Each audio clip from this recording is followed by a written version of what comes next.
Okay. Greetings, everyone.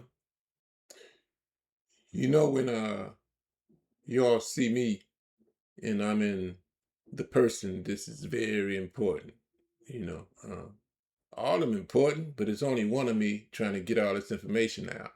So, whenever I'm live like this, it's a serious message I'm trying to get across. Of course, I do my lives on social media, but it's not the same. Plus, I believe it's a algorithm thingamajig that's trying to hold me back. Anyway, listen up. This right here is a topic. What will you do when you realize you are a false preacher or prophet? Okay. Now, this is for the youth mainly, and that also means people that's young in spirit or uh, religion, or they're trying to find their way. This is for those, because if you claim you done found your way already, of course it's not for you. I don't know. Anyway, the grand illusion. All right. First, it starts off with a question, a very important question, and you need to think deeply about this question I'm about to ask you right here. Pay attention, it's a long question. What did you do when you asked the person who was supposed to know the answer to the most important question of your finite to infinite life? Back when you were younger, seeking the ultimate truth, and you asked that person, but then they looked at you in the eye and told you not to question it and to just have faith in believing that damn lie. So this is to every so-called preacher, pastor, and self-proclaimed prophet running around today.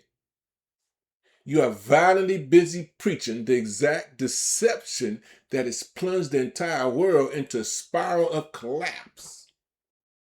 You refuse to confront the facts, and instead you actively perpetuate and spread the foundational lie of modern Christianity. I said it. I mean, people just not trying to just deal with this the right way.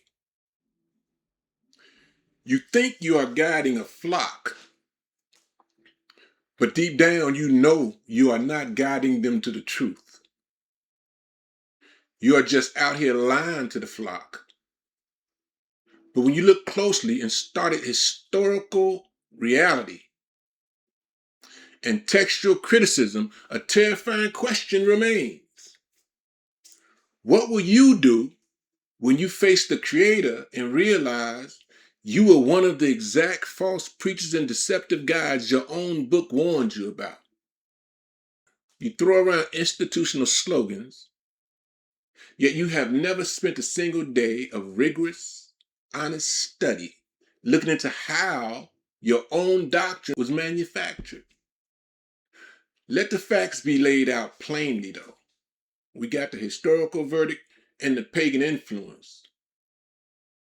The historical verdict: the Trinity is a completely fabricated, human-made philosophy that directly violates the absolute uncompromised monotheism taught by every single true prophet of God. It was never once taught by the historical Messiah. It is completely non-existent in the original Hebrew text, and it was violently forced onto the population through imperial Roman decrees at the Council of Nicaea in the year 325 CE. That's the historical verdict. Now, here's the pagan influence. See, to take the supreme infinite creator of the heavens and the earth and reduce him to a multi-headed philosophical contradiction is the ultimate deception. Scribes and politicians hijacked the message of Jesus, blended it with Greco-Roman pagan mystery cults, and created a structural system of spiritual darkness to control the masses. You have simply accepted an inherited lie from Rome. If you have tried to understand and explain the Trinity truthfully, with genuine honesty and intellectual coherence, but failed, pay close attention to exactly why you couldn't and why you never will be able to. Your own book states that God is not the author of confusion. If that is true, ask yourself these undeniable questions. Why would the Creator send an unbroken line of prophets to his people with clear answers, direct instructions, and absolute monotheism, and then suddenly turn around and confuse all of humanity? Question 2. Why would he confuse creation with the bizarre concept of an innocent son, a man God, sent to be brutally executed by the wicked? And finally, why would he divide his unique divinity into 3 separate, indistinguishable parts? Parts that your own scholars admit can never be logically or textually explained. The truth fears no examination. Yet the Trinity relies entirely on you shutting down your intellect and choosing blind, comfortable ignorance. A small deceptive tradition has allowed the adversary to lead millions into associating partners with the unique creator of the universe. The illusion is breaking. It is. I mean, people waking up, people studying. They're actually reading the text. They're studying the text. So the illusion is breaking, but that's the only way to break it. If you not studying, I mean, for real, then you just those who have assimilated into ignorance. I mean, you just accepted it.